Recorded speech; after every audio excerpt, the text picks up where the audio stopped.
கவினோட star படம் வந்து மே 10ஆம் தேதி ரிலீஸ் ஆக போகுது இல்லையா? ஸோ அதை பற்றி உங்கள் கருத்து என்ன? ரொம்ப ஃப்ரெஷ்ஷாக இருந்துருக்கேங்க. அது கவின் அப்படின்றவர் மேலே ஒரு நம்பிக்கை, ஒரு எதிர்பார்ப்பு வளர்ந்துக்கிட்டே இருக்கு. இந்த பையன் ஜெயிக்கணும் அப்படின்ற ஒரு எண்ணம் வந்து எல்லார் மத்தியிலும் இருக்குது, மக்கள் மனசில் நிறைஞ்சிருக்கு. இன்னொன்று பார்த்திங்க அப்படின்னா இளன், அந்த படத்தினுடைய டேரக்டர், அவங்க அப்பா, இந்த படத்துக்கான இன்ஸ்பிரேஷன் எங்கள் அப்பா தான் அப்படின்னு இளனே சொல்லும் பொழுது அது என்ன தான் இருக்குதுன்னு பார்க்குறதுக்கான ஒரு உண்மையான ஒரு ஆசையை தூண்டுது. விட்டு பார்த்திங்க அப்படின்னா அதுதான் வந்து கவினை வந்து அவருடைய பெர்ஃபார்மன்ஸை காமிச்ச படம். டாடா அதை வந்து அப்படியே ஒரு 4 மடங்கு ஆக்கிடுச்சு. கண்டிப்பாக வந்து கவின் வந்து இனிமேல் அன்ஸ்டாப்பபிள் தான். ரீசெண்டாக பைசன் அப்படின்னு சொல்லிட்டு ஒரு படத்தோட அப்டேட் வந்தது. மாரி செல்வராஜ் அவர்களும் துருவ் விக்ரம் அவர்களும் ஸோ அதோட அப்டேட் பற்றி உங்களுக்கு இருக்குது. மாரி செல்வராஜுக்கும் பாரஞ்சித்துக்கும் ஒரு டிஃப்ரெண்ட் இருக்குது. ஜாதி படங்கள் தான் எடுக்கிறாங்க, 2 பேரும் பெரிய மகான்லாம் இல்லை, ஜாதி படம். பாரஞ்சித் அவர்கள் வந்து தப்பு பூரா நான் தப்பே கிடையாது, தப்பு பூரா அடுத்த ஜாதிக்கார மேலே தான் அப்படின்னு சொல்லி அவன் கெட்டவன், அவன் மோசமானவன். மாரி செல்வராஜ் எடுத்துக்கிட்டிங்க அப்படின்னா ஒரு உண்மையான ஒரு தலித்திய குடும்பத்திலையோ ஒரு தலித்திய வாழ்வியலையோ அவங்களுக்கு நடக்கிற பிரச்சனையை அவங்களுக்கு இப்படி நடக்குதேன்னு நம்மளை நினைக்க வைக்கும். ரஞ்சித் படத்தை பார்த்துட்டு ரஞ்சித்தை திட்டிட்டு வந்தவங்க நிறைய பேர் இருக்காங்க. ஆனால் மாரி செல்வராஜை பார்த்திங்க அப்படின்னா அவர் படத்தை பார்த்துட்டு வந்து ஜாதி தான் பெருசுன்னு ஊறி போனவனே மாரி செல்வராஜ் படத்துக்காக அப்ளாட்ஸ் வாங்கினது, அப்ளாட்ஸ் கொடுத்ததெல்லாம் நான் பார்த்துருக்கேன். நீங்கள் வந்து தலைவர் ரஜினிகாந்த் அவரோட ஃபேன், சூப்பர் ஸ்டாரோட ஃபேன், அது எல்லாருக்குமே தெரியும். இவரை வந்து பெருசாக காட்டணும் அப்படிங்கிறதுக்காக விஜயை வந்துட்டு ரொம்ப கம்மியாக பேசுகிறீங்களோ, மட்டம் தட்டி பேசுகிறீங்களோ அப்படிங்கிற மாதிரி எனக்கு தோணுச்சு. இதை பற்றி உங்களோட கருத்து என்ன? உயிரே போனாலும் பரவாயில்ல, தலைவரை எவனா ஒருத்தன் தப்பாக பேசினா அந்த சபையில் எவன் இருக்கிறானோ அதுக்கு காரணமான எவனோ அவனை விடக்கூடாது.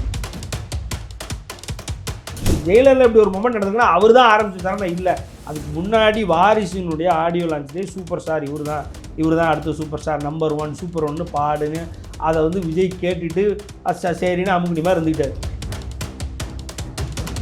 சூப்பர் ஸ்டார் அப்படின்னா அது அவர் ஒருத்தர் தான், உலகநாயகன் அப்படின்னா அது அவர் ஒருத்தர் தான் அப்படிங்கிற மாதிரி சொல்லியிருப்பாரு. நானாலும் தளபதி அப்படின்னாலும் மக்களுக்கு கீழே வேலை செய்கிற ஒருத்தர் அப்படிங்கிற மாதிரி சொல்லியிருப்பாரு இல்லையா?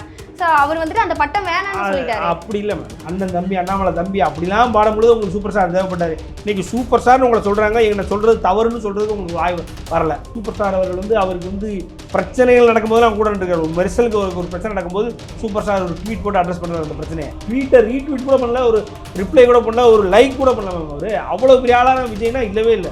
காக்காவுக்கு அவர் ரெஃபரன்ஸ் கொடுத்துட்டு போவார், அவர் இவர் வந்து தப்பாக பேசிட்டு போவார். இதெல்லாம் பார்த்துட்டு கேட்டு கேட்காத மாதிரி நீங்கள் இருந்தீங்க அப்படின்னா உங்களுக்கு இந்த அடி உலகம்.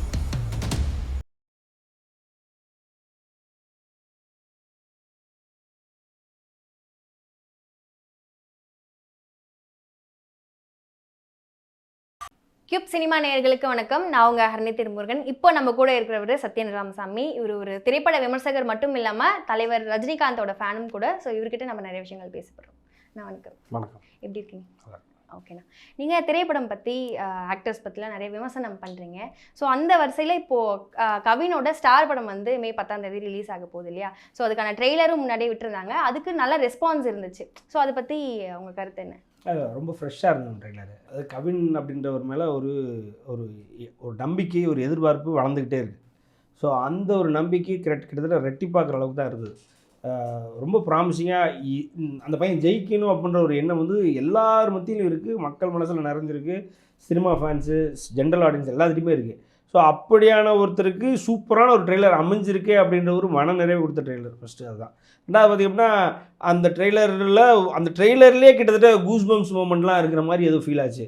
அவங்க சொல்ல வந்தது புரியுது அந்த ட்ரெய்லர்லேயே. ரெண்டாவது இதை பெருசாக பார்க்கும்போது, இதை சீன் பை சீன் பார்க்கும்போது நல்லா இருக்குன்ற ஒரு ஆர்வத்தை கொடுத்துருச்சு.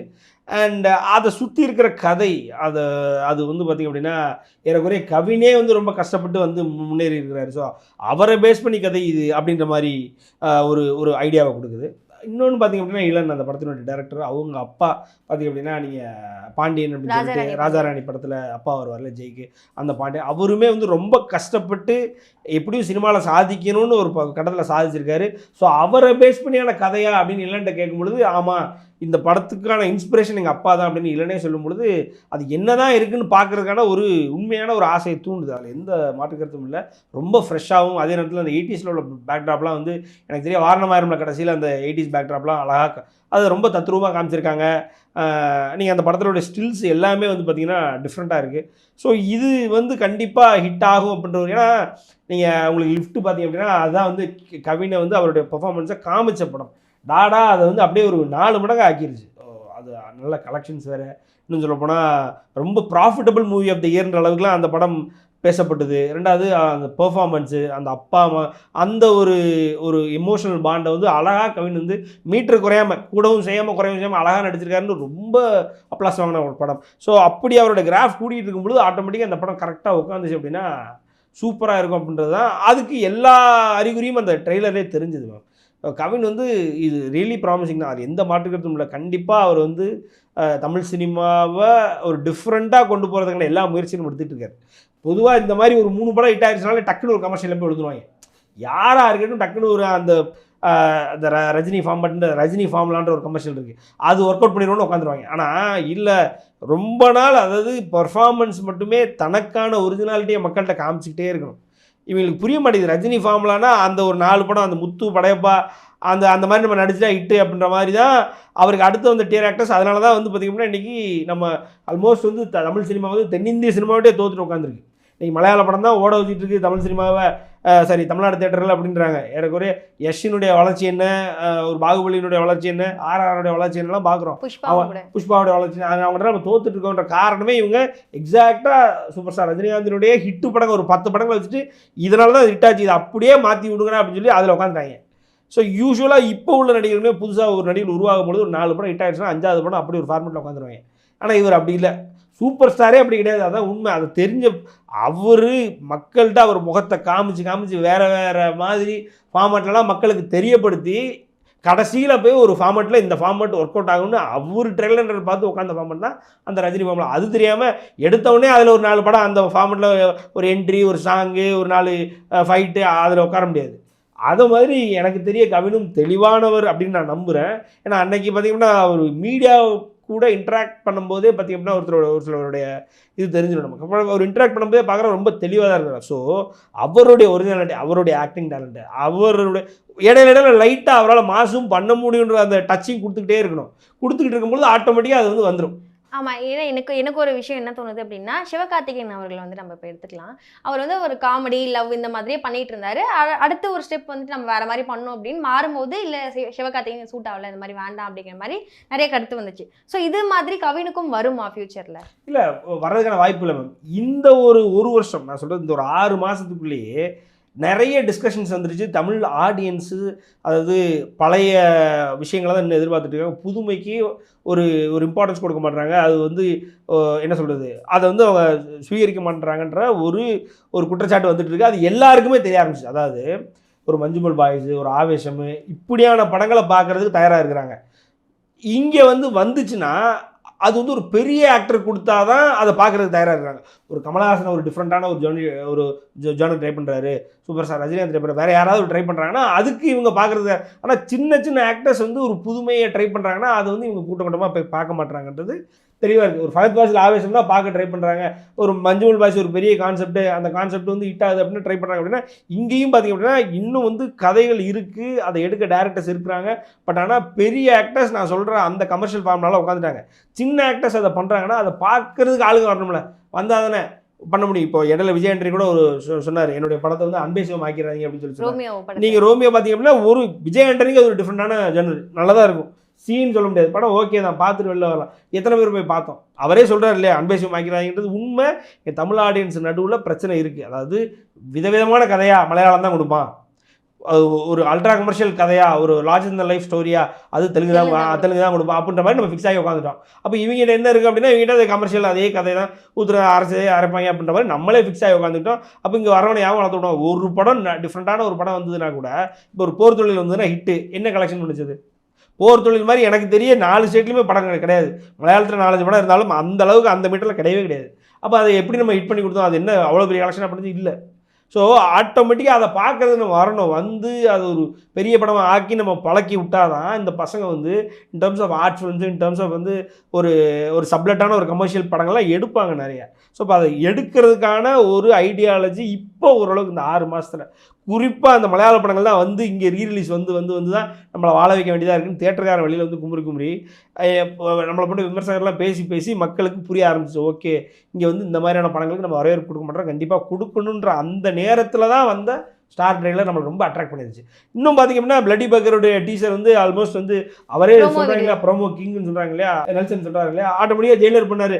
இப்போ தலைவரை வச்சு நீங்கள் ப்ரொடியூஸ் பண்ணுற டேரக்ட் பண்ணுறவங்க எல்லாருமே ஆட்டோமேட்டிக்காக ஒரு ப்ரொடியூசர் ஆகியிருக்காங்க. பல நேரங்களில் அது நடந்திருக்கு. அதில் பார்த்தீங்க அப்படின்னா எப்படி ஒரு பாரஞ்சித் இன்னைக்கு இப்போ ஒரு நீளம் பண்பாட்டு மையம்னு ஒரு பெரிய இது வச்சு பண்ணிட்டு இருக்காரு. அதே மாதிரி பார்த்தீங்க அப்படின்னா நெல்சனும் ஆல்மோஸ்ட் வந்துட்டார். ஸோ அந்த பிளட்டி பக்கர் அந்த ஒரு ப்ரோமோ அவ்வளோ சூப்பராக இருக்குது. என்ன கேட்டிங்கன்னா ஸ்டாராக பிளட்டி பக்கர்னா எனக்கு பிளட்டி பக்கர் தான் அப்படின்ற அளவுக்கு ஒரு இம்பார்ட்டன்ஸை கொடுத்துருக்கு. ஸோ நான் அப்படி சொல்கிறேன். நான் என்ன சொல்கிறேன்னா, இப்போ ஒரு மீட்டர் ஆஃப் எக்ஸைட்மெண்ட், ஒரு லெவல் ஆஃப் எக்ஸைட்மெண்ட் வச்சுக்கிட்டிங்கன்னா இதுக்கு ஒரு 50 இருந்ததுன்னா இதுக்கு ஒரு 55 இருக்குது. உண்மைதான், அதை நான் மறுக்கவே மாட்டேன். இப்போ ஸ்டாரு பார்ப்பேன் கண்டிப்பாக. ஆனால் பிளட்டி பக்கரில் என்ன நடக்க போகுதுன்னு ஒரு எதிர்பார்ப்பு இப்போவே கிளப்பிடுச்சு. அப்படியான ஸோ என்ன சொல்கிறேன்னா, கவினோட மீட்டர் வந்து ஒரு லெவலில் போயிட்டு இருக்கு மேடம். கண்டிப்பாக வந்து கவின் வந்து இனிமேல் அன்ஸ்டாப்பபிள் தான்.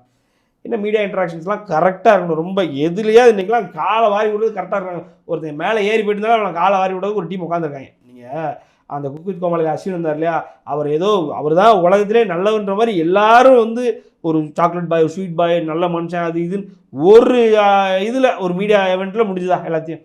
அது மாதிரி மீடியா ஹேண்டில் பண்ணும்போது எல்லாம் கரெக்டாக ஹேண்டில் பண்ணி வந்துட்டு இருந்தார் அப்படின்னா, அப்போ அவரோட ஒரிஜினாலிட்டி அவருக்கு என்ன வருதோ அதெல்லாம் சொல்லிட்டு இருந்தார் அப்படின்னா அவர் இன்னும் நிறுத்தவே முடியாது. அப்படியான ஒரு ஜோனில் தான் இருக்காரு. ஓகே, இன்னொரு விஷயம் கவினே வந்துட்டு ப்ரெஸ் மீட்டில், ஸ்டார் படத்தோட ப்ரெஸ் மீட்டில் சொல்லியிருந்தாரு. என்ன அப்படின்னா, சினிமாவை லைனாக வச்சு நம்ம ஒரு படம் பண்ணோம் அப்படின்னா கண்டிப்பாக அது நிற்காது. நின்று சக்ஸஸ் ஆகிறது ஒரு சில படங்கள் தான். ஒரு 10 படம் வருதுன்னா அது 1 or 2 தான் வந்து ஹிட் ஆகும், மக்கள் மத்தியில் ஒரு இடம் போயிடும் அப்படின்னு சொல்லியிருந்தாரு. அண்ட் ஸ்டார் படம் பொறுத்தவரை ஒரு சினிமாவை லைனாக வச்சு எடுக்கப்பட்ட படம் தான். பட் இருந்தாலும் இப்படி சொல்ற அவரு எந்த ஒரு நம்பிக்கையில ஸ்டார் படத்துக்கு ஒபினியன்ஸ் வந்து அவங்க வந்து அந்த ஒரு கேள்வி, நீ ஒரு கேள்வி கேட்குறீங்களே, உங்கள் கேள்விக்கு உங்களை அசர வைக்கிற மாதிரி ஒரு ஆன்சர் கொடுக்கணும் தான் எல்லா கேள்வியாளர்களும் கேட்கப்படுற கேள்விகளுக்கு பதிலளிக்கிறவங்க எல்லாருமே அப்படி தான் நினைப்பாங்க. உடனே அது வந்து அந்த மாதிரி அதெல்லாம் வந்து ஒரு மொமெண்ட்டு. அந்த இடத்துல ஒரு என்ன சொல்கிறது, கேட்ட கேள்விக்கு பதில் சொல்லணுன்றதுனால ஏதாவது புதுசாக சொல்லணுன்றதுக்காக சொன்னது. அதெல்லாம் வச்சு நம்ம ஜட்ஜ் பண்ண முடியாது. அதெல்லாம் வச்சு அதுதான் வந்து முடிவா அப்படின்னா நம்ம போயிட முடியாது. எத்தனையோ படங்கள் சினிமா, இப்போ சஞ்சுன்னு ஒரு படம் இருக்குது, நீங்கள் பார்த்தீங்க அப்படின்னா அதுதான் ஹையஸ்ட் கலெக்டர் ஆஃப் அந்த வருஷம்.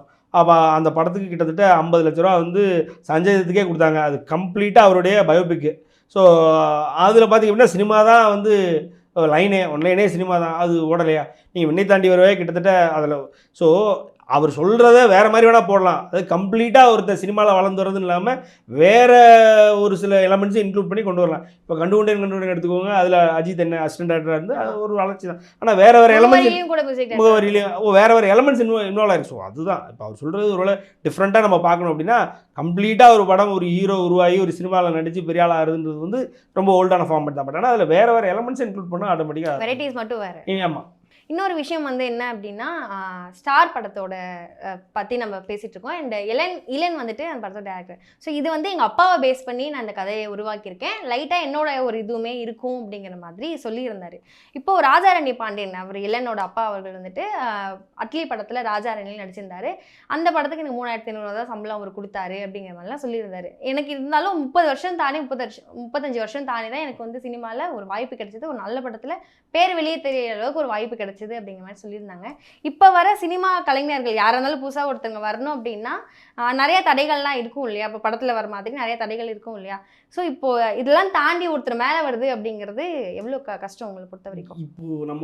இப்போ வந்து சினிமா நம்ம கம்ப்ளீட்டாக நமக்கு வந்து கிராஃப்ட் இருக்குது, நமக்கு தெரியும், கிராஃப்ட் தெரியும், நம்மகிட்ட வந்து அந்த ஆர்டிஸ்டிக்கல் நேச்சர் இருக்குது அப்படின்னாலே நம்ம சினிமாவை நம்பிலாம் இருக்குது. ஒரு யூடியூப்பில் ஒரு சேனல் போட்டு உட்காந்து சம்பாதியம் வந்து ஒரு சினிமாக்காரன் சம்பாதிக்கிற 10 மடங்கு ஜாஸ்தி. உண்மை அதுதான். ஸோ ஒரு யூடியூபர்ஸ்க்கு. ஸோ நம்ம வந்து ஆக்சுவலி என்கிட்ட டேலண்ட் இருக்குது அப்படின்னா நான் வந்து சினிமாவை நம்பி தான் இனிமேல் இருக்கணும். என்னுடைய கலையை நான் வந்து வெளியில் தெரியப்படுத்துனா சினிமாவை மட்டும், அந்த காலத்தில் சினிமாவை மட்டும்தான் நம்பியிருக்க முடிஞ்சுது, அவங்களுக்கு வேறு ஆப்ஷனே இல்லை. அந்த சினிமாவுக்கு அப்புறம் டிவி வந்தது. டிவியில் பார்த்தீங்கன்னா எல்லாரும் டிவியில் போய் நடிச்சிட முடியுமான்னு பார்த்தா முடியல. அப்பவும் டிவியில் ஒரு சில ஆப்ஷன்ஸை யூஸ் பண்ணி வந்தவங்க மேலே இன்றைக்கி இருக்கிறாங்க. இன்றைக்கி டிவியை கூட நீங்கள் நம்ப தேவையில்லை, நீங்கள் உங்கள் கையில் ஒரு ஃபோன் இருந்தால் போதும் பண்ணி முடிச்சிடலாம். ஸோ அதனால் வந்து நீங்கள் ரொம்ப தடை இருக்குன்றது இல்லை, உண்மை அதுதான். நீங்கள் உங்களை ப்ராப்பராக இன்றைக்கி அவ்வளோ சேனல்ஸ் இருக்குது, அது சேனல்ஸ் தான், யூடியூப் சேனல்ஸ் இல்லை, அவ்வளோ டிஃப்ரெண்ட் வேஸ் ஆஃப் ஷோயிங் ஒரு அவுட்புட் அப்படின்றது இருக்குது. நீங்கள் அது சினிமாவில் தான் நான் ஒரு சங்கர்கிட்ட தான் நடித்து நான் பெரிய ஆளாகலாம் இல்லை. நீங்கள் யார் இன்றைக்கி பார்த்தீங்கன்னா பாதி சினிமாவில் இருக்கிறவங்க யூடியூப்பில் இருந்து வந்தவங்க தான். சினிமாவில் உள்ள ஜூனியர் ஆர்டிஸ்ட்லாம் வந்து வெளியில் வந்து அழுகிற அளவுக்கு நினைக்கலாம். பார்த்தீங்கன்னா ஒரு வீடியோவில் என்ன சொல்கிறாங்க அப்படின்னா, சும்மா யூடியூப்பில் எதுவுமே தெரியாமல் அவங்க ஏதோ தெரிஞ்சதை பண்ணுறவங்களாம் வச்சு நாங்கள் வந்து கூத்துப்பட்டில் நடித்து நாங்கள் கஷ்டப்பட்டு வந்தோம், எங்களை வந்து புறந்தள்ளிட்டு யூடியூப்பில் நம்ம முகம் தெரியுதுன்றதுனால அவங்களெல்லாம் தூக்கி உள்ளே போகிறாங்கன்ற அளவுக்கு இந்த யூடியூப்போட தாக்கம் சினிமாவில் இருக்குது. ஸோ அப்படிங்கும் பொழுது உங்களுக்கு தடைன்னு இப்போலாம் எதுவுமே கிடையாது. தடைன்னு நீங்களாக ஒன்று உங்களை தடுத்து நிறுத்துதுன்னா அதுதான் உங்களுடைய வாழ்க்கைக்கே தடை நீங்கள் நினச்சிட்டு இருந்தீங்கன்னா தவறு உங்கள் மேலே தான். இன்றைக்கி அதுக்கெலாம் நிறைய ஆப்ஷன்ஸ் இருக்குது. நீங்கள் ஆப்ஷன்ஸை கரெக்டாக சூஸ் பண்ணணும். இல்லை சூஸ் பண்ணி உங்களுக்கு வரல அப்படின்னா உங்கள் நேரம் அவ்வளோதான் அப்படின்ட்டு போயிட்டே இருக்கணும். இப்போது ரீசெண்டாக பைசன் அப்படின்னு சொல்லிட்டு ஒரு படத்தோட அப்டேட் வந்தது. மாரி செல்வராஜ் அவர்களும் துருவ விக்ரம் அவர்களும் சேர்ந்து பண்ண போகிறாங்க அப்படின்னு. ஸோ அதோட அப்டேட் பற்றி உங்களுக்கு கருத்து என்ன? இல்லைம்மா, அது அதான் மாரி செல்வராஜுக்கும் பாரஞ்சித்துக்கும் ஒரு டிஃப்ரென்ஸ் இருக்குது மேம். மாரி செல்வராஜ் பார்த்தீங்கன்னா எமோஷனை கரெக்டாக, அதாவது இப்போது இரண்டு ஜாதி படங்கள் தான் எடுக்கிறாங்க. 2 பேரும் பெரிய மகான்லாம் இல்லை, ஜாதி படம். அவங்க சம்மந்தப்பட்ட ஜாதியை தூக்கி பிடிக்கிறதுக்கு ஒரு ஒரு என்ன சொல்கிறது, ஒரு அந்த வேலையை தான் பார்த்துக்கிட்டு இருக்காங்க. அது பெரிய விஷயம் இல்லை. ஆனால் அதுலேயுமே அவங்க 2 பேருக்குள்ளே ஒரு டிஃப்ரென்ஸ் நம்ம பார்க்கணும். அப்படின்னா பாரஞ்சித் அவர்கள் வந்து தப்பு பூரா நான் தப்பே கிடையாது, தப்பு பூரா அடுத்த ஜாதிக்கார மேலே தான் அப்படின்னு சொல்லி அவன் கெட்டவன், அவன் மோசமானவன், அவன் கேடு கெட்டவன், நம்மளை வந்து அவன் இப்படி பண்ணிட்டான் அப்படி பண்ணிட்டான்னு தப்பை பூரா அடுத்தவன் மேலே போட்டு அவர் படம் எடுக்கிறது அப்படி தான் இருக்கும். அதாவது ஒரு அடுத்த ஜாதிக்காரை உட்காந்து பார்த்தான்னா எமோஷனாக கனெக்ட் ஆகிறதுக்கு ரொம்ப டைம் ஆகும். கனெக்டே ஆக முடியாதுன்னு சொல்லப்போனால் கனெக்டே ஆக முடியாது. அந்த படத்தில் உள்ள ஹீரோயிசமுக்கு தான் நம்ம கனெக்ட் ஆகும். இப்போது கபாலி எடுத்துக்கிட்டிங்கன்னா தலைவர் தான் நடித்தார். கபாலியில் மொத்த படத்துலையும் வந்து நம்ம எதுக்கு கனெக்ட் ஆனோம் அப்படின்னா அவர் அந்த ஜாதிக்காக கஷ்டப்படுற அந்த மக்கள் எப்படியா இருக்காங்களாம் கனெக்ட் ஆகிருக்க மாட்டோம்.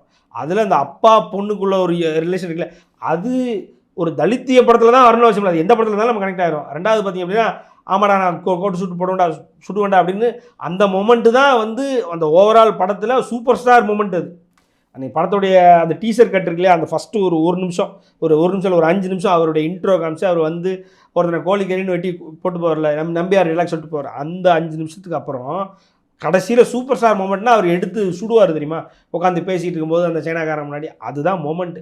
அந்த 2 மொமெண்ட்டை தவிர கபாலியில் பார்த்தீங்கன்னா பெருசாக எடுத்துக்க மொமெண்ட்டே இருக்காது. அந்த 2 மொமெண்ட் வந்து தலித்திய படத்துக்கான மொமெண்ட்டானா இல்லை. அதே நேரத்தில் பார்த்திங்க அப்படின்னா அவருடைய எந்த படத்தை எடுத்துட்டீங்க, இவருடைய மெட்ராஸ் எடுத்துக்கிட்டிங்கன்னா மெட்ராஸ்லேயும் அப்படி தான் கார்த்தியினுடைய அந்த ஒரு ரிவெஞ்சு அப்படின்லாம் அந்த ஒரு ஹீரோயிசம் தான் பேசப்படும். ஆனால் மாரி செல்வராஜ் எடுத்துக்கிட்டிங்க அப்படின்னா ஒரு உண்மையான ஒரு தலித்திய குடும்பத்துலேயோ ஒரு தலித்திய வாழ்வியலையோ அவங்களுக்கு நடக்கிற பிரச்சனையை அவங்களுக்கு இப்படி நடக்குதேன்னு நம்மளை நினைக்க வைக்கும். நீங்கள் அந்த சேரில் உட்கார சொல்கிற அந்த மாமன்னனுடைய வடிவேலுடைய சீனாக இருக்கட்டும், இப்படி பண்ணியிருக்காங்க பாருங்க அவங்க அப்படின்ற நமக்கு அந்த எண்ணத்தை கொடுக்கும். ரெண்டாவது அந்த தலித்திய மக்களெல்லாம் கூட்டு போய் அந்த போலீஸ் ஸ்டேஷனில் போட்டு அடிக்கும் பொழுது அந்த கிராமமே கோவப்படுறதுக்கான எல்லா தகுதியும் அந்த கிராமத்துலேயே அந்த ஜாதி இருக்குன்ற ஃபீல் நமக்கு கொடுக்கும். அது வந்து ரஞ்சித்தே இருக்காது. அந்த வகையில் பார்த்திங்கன்னா ரஞ்சித்தை ஏதோ ஒரு வகையில் வந்து பீட் பண்ணிடுறாரு மாரி செல்வராஜ். ஸோ மாரி செல்வராஜோட படங்கள் வந்து உண்மையிலே தென் மாவட்டங்களில் கனெக்ட் பண்ணுது. தென் மாவட்டங்களை கனெக்ட் பண்ணுது எப்படின்னா தென் மாவட்டங்களில் பார்த்திங்க அப்படின்னா நீங்கள் என்ன சொன்னாலும் ஜாதி தான் அங்கே வந்து தலை தூங்கி நிற்கும். அது நீங்கள் மாற்றவே முடியாது. நம்ம வீட்டில் சாப்பிட்டுட்டு இருக்கும்போது நாங்கள் இந்த ஜாதிக்காரர் இதை பண்ணுறோம், அவங்க இப்படி தான் உட்காந்துருப்போம் நாங்கள். ஸோ அவங்களுக்குள்ளேயே ஒரு சில மாற்றங்களை கொண்டு வருது. வேறு ஜாதிக்காரன் இந்த படத்தை போய் பார்த்துட்டு வந்து எனக்கு நல்லா தெரியும், நான் வந்து அங்கேருந்து வரேன்றதுனால ரஞ்சித் படத்தை பார்த்துட்டு ரஞ்சித்தை திட்டிட்டு வந்தவங்க நிறைய பேர் இருக்காங்க. ஆனால் மாரி செல்வராஜை பார்த்திங்க அப்படின்னா அவர் படத்தை பார்த்துட்டு வந்து புதுசாக இருக்குது நல்லா இருக்குன்னு அதை சொன்னவனே இவன். அது இல்லாமல் இந்த ஜாதி என் ஜாதி தான் பெருசுன்னு ஊறி போனவனே மாரி செல்வராஜ் படத்துக்காக அப்ளாட்ஸ் கொடுத்ததெல்லாம் நான் பார்த்துருக்கேன். ஸோ அப்படிங்கிறதுனால பைசனும் வந்து ஒரு புதுமையான ஒரு முயற்சி, ஒரு டிஃப்ரெண்ட்டாக இருந்தது பார்க்குறதுக்கு. அவர் படத்தில் எப்போயுமே அந்த அனிமல்ஸோட கனெக்ட் இருக்கும். ஸோ பைசன் இப்போ பரையரும் பெருமாள்லாம் வந்துட்டு நாய் வச்சிருப்பாரு, கர்ணனில் வந்துட்டு குதிரை கழுதை இருக்கும். இப்போ வந்த மாமன்னனில் கூட பண்ணி அப்படி இதை வச்சு அது இதுன்னு ஒரு மாதிரி மாரி செல்வராஜுக்கும் அவரோட படங்களுக்கும் அனிமல்ஸ்க்கும் இருக்க கனெக்ஷன் இல்லை. அது வந்து ஒரு அதாவது அனிமல் பேஸ்டு ஸ்டோரி இது அந்த மாதிரி அந்த இதில் கொண்டு போக முடியாது. பட் ஆனால் அவர் வைக்கிற ஷார்ட்ஸு அதை நம்ம புரிஞ்சுக்கிற விதம் ஏதோ ஒரு வகையில் கனெக்ட் பண்ண நம்மளை ட்ரை பண்ணுறாரு. அது வந்து ஒர்க் அவுட் ஆகுது. இப்போ அவரே என்ன சொல்கிறாரு, அந்த நாய் போய் ஏதோ ஒரு ஷாட்டு நான் அழுதுட்டேன் வைக்கிறேன் அப்படி இப்படிலாம் சொல்கிறாரு. பார்த்திங்கன்னா அது சாதாரண ஷாட்டு தான் தெரிஞ்சுது. பட் ஆனால் அவர் அதை ரொம்ப அதை கனெக்ட் பண்ணியிருக்கு. ஸோ நம்மகிட்ட அதை கனெக்ட் பண்ண ட்ரை பண்ணுறாரு.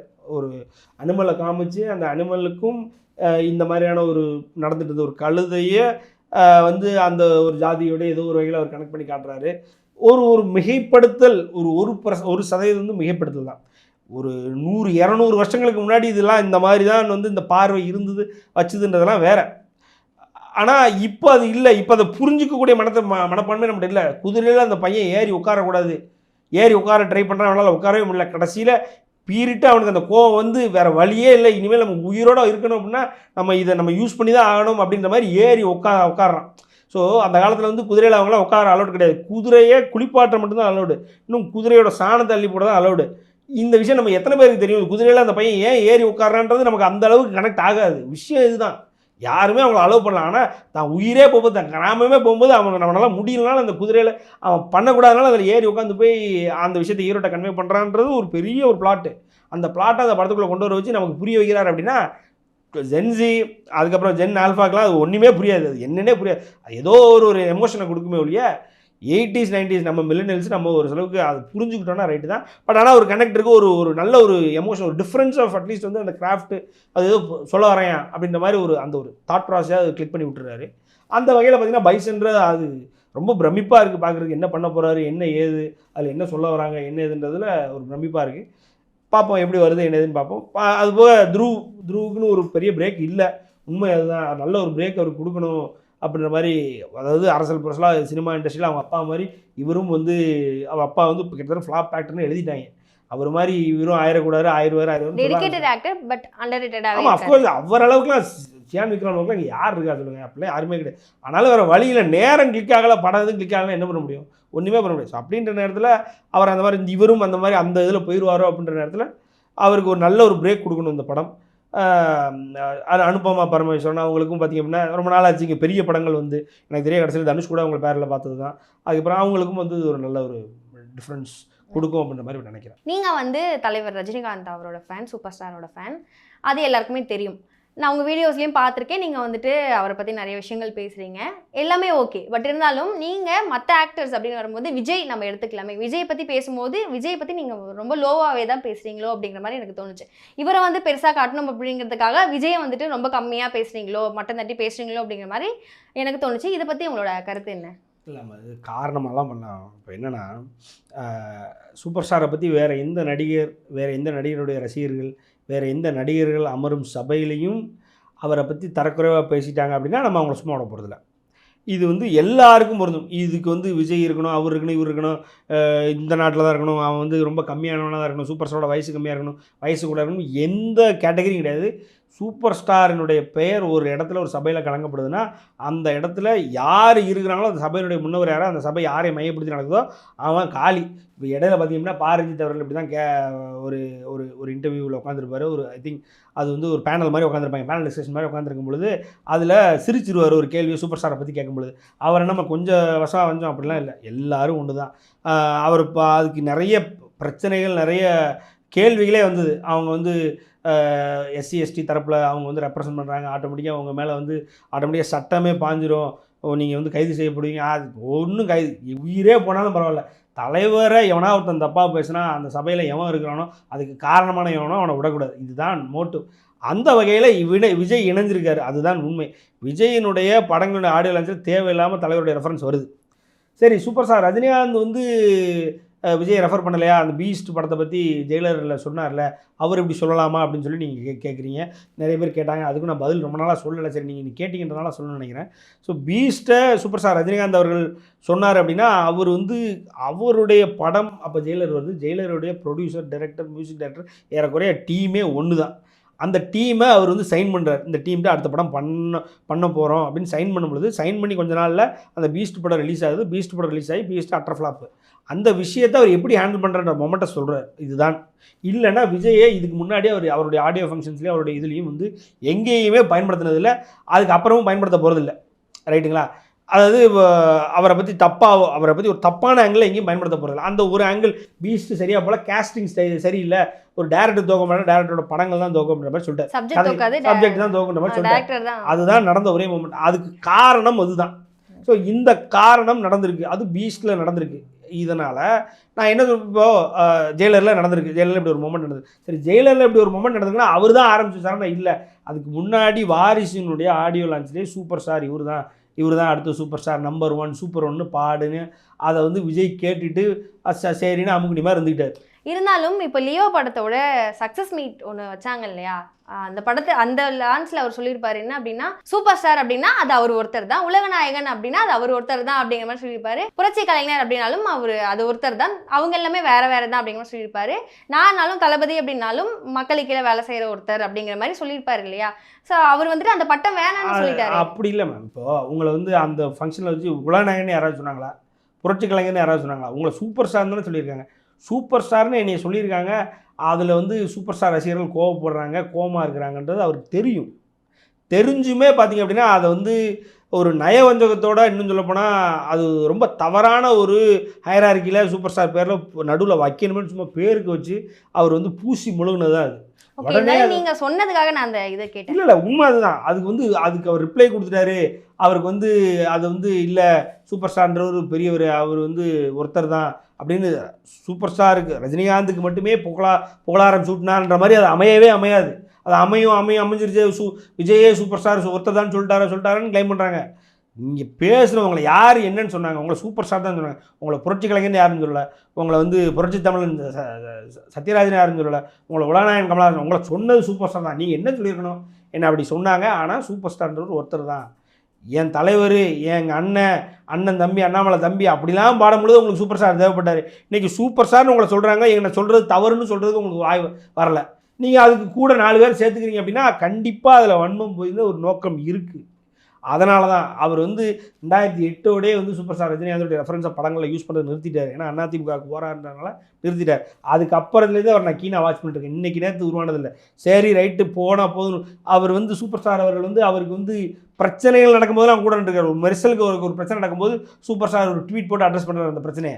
அதேமாதிரி சர்க்காருக்கு ஒரு பிரச்சனை அதுக்கெலாம் ஒரு ட்வீட்டை ரீட்வீட் கூட பண்ணல, ஒரு ரிப்ளை கூட பண்ணல, ஒரு லைக் கூட பண்ணல மேம். அவர் அவ்வளோ பெரிய ஆளான விஜய்னா இல்லவே இல்லை. ஸோ அப்படின்ற ஒரு விஜய்ன்றதுக்கு நாங்கள் ஒரு மீட்டர் வச்சுருக்கோம். ஏன்னா எங்கள் சூப்பர் ஸ்டாரை காமிச்சு அவர் வளர்ந்தவர்ன்றதுனால அவருடைய வளர்ச்சிக்கு நாங்களும் வந்து பல வகையில் அவருக்கு பேனர்லாம் வைக்கிறதுக்கு நாங்கள் ஹெல்ப் பண்ணி கொடுத்துருக்கோம். அவருடைய படங்கள் வரும்பொழுது அவருடைய மன்றங்கள் அப்போலாம் சின்ன இப்போயுமே சின்ன பசங்க அப்போ அவங்களுக்கு செலவு காசு கொடுத்து அவங்களோட படங்கள் வரும்பொழுது ஜெயின்னு கொண்டாட வச்சுருக்கோம் தலைவர் ரஜினிகாந்த் ஃபேன்ஸு. அப்படிலாம் நாங்கள் இருந்துட்டு இன்றைக்கி பார்த்திங்க அப்படின்னா இவர் உட்காந்துருக்கும் பொழுது இவர் படத்தில் நடித்த படத்தை எடுத்த அசோசியேட் டைரக்டர் ஒருத்தர் வந்து கழுகு காக்காவுக்கு அவர் ரெஃபரன்ஸ் கொடுத்துட்டு போவார்.